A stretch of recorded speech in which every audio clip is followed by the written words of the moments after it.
Welcome back. Lok Sabha ఎన్నికలకు schedule వెలువడడంతో TRS దూకుడు పెంచింది. ఇప్పటికే అభ్యర్థుల ఎంపికపై తీవ్ర కసరత్తు చేసిన కేసీఆర్ త్వరలోనే ఎన్నికల ప్రచారానికి శ్రీకారం చుట్టనున్నారు. ఈ నెల 17 నుంచి కేసీఆర్ ప్రచారానికి శ్రీకారం చుట్టనున్నారు. ఎప్పటిలాగే తనకు కలిసి వచ్చిన కరీంనగర్ నుంచే కేసీఆర్ మరోసారి ప్రచారాన్ని ప్రారంభిస్తున్నారు. ఇక అలాగే 19న నిజామాబాద్లో జరిగే బహిరంగ సభలో పాల్గొంటారు. 16 లోక్సభ సీట్లు గెలుచుకోవడమే లక్ష్యమంటున్న టీఆర్ఎస్ అందుకు తగ్గట్టుగా అభ్యర్థుల ఎంపికపై దృష్టి సారించింది. జాతీయ రాజకీయాల్లో క్రియాశీలక పాత్ర పోషించాలనుకుంటున్న కేసీఆర్ అందుకు తగ్గట్టుగానే పార్టీ శ్రేణులకు దిశానిర్దేశం చేశారు. తెలంగాణ భవన్లో జరిగిన టీఆర్ఎస్ఎల్పీ భేటీలో బహిరంగ సభలకు సంబంధించి నేతలకు కేసీఆర్ దిశానిర్దేశం చేశారు. లోక్సభ నియోజకవర్గాల్లో నిర్వహించే బహిరంగ సభల్లో జన సమీకరణ భారీగా ఉండాలని, 2 లక్షలకు మించి జనం తగ్గవద్దని సూచించారు.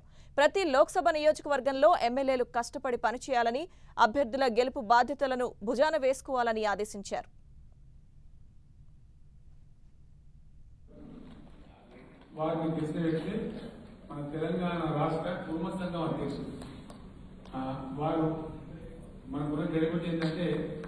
మాట ఇచ్చినామంటే మనం ఆ మూడేళ్ళు తప్ప వారి యొక్క క్యాండిడేట్లను నేను ఒక సభలో యాదవులకు సంబంధించిన సభ జరిగితే అక్కడ నేను ప్రకటించిన.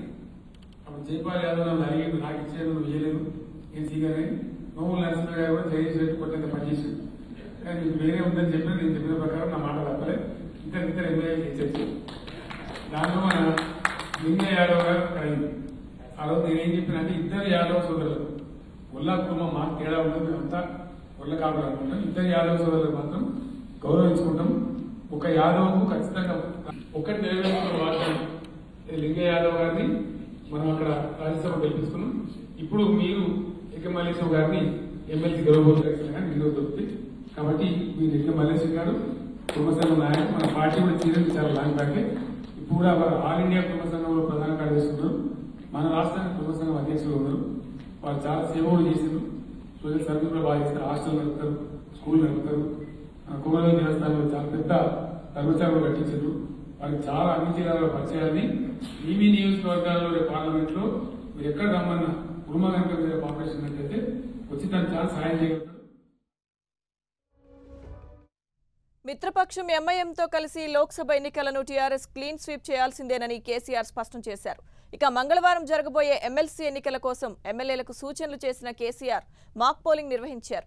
మంగళవారం ఉదయం 8 గంటలకు మరోసారి మాక్ పోలింగ్ ఉంటుంది. ఆ తర్వాత ఎమ్మెల్యేలను స్పెషల్ బస్సులో అసెంబ్లీకి తీసుకువెళ్తారు.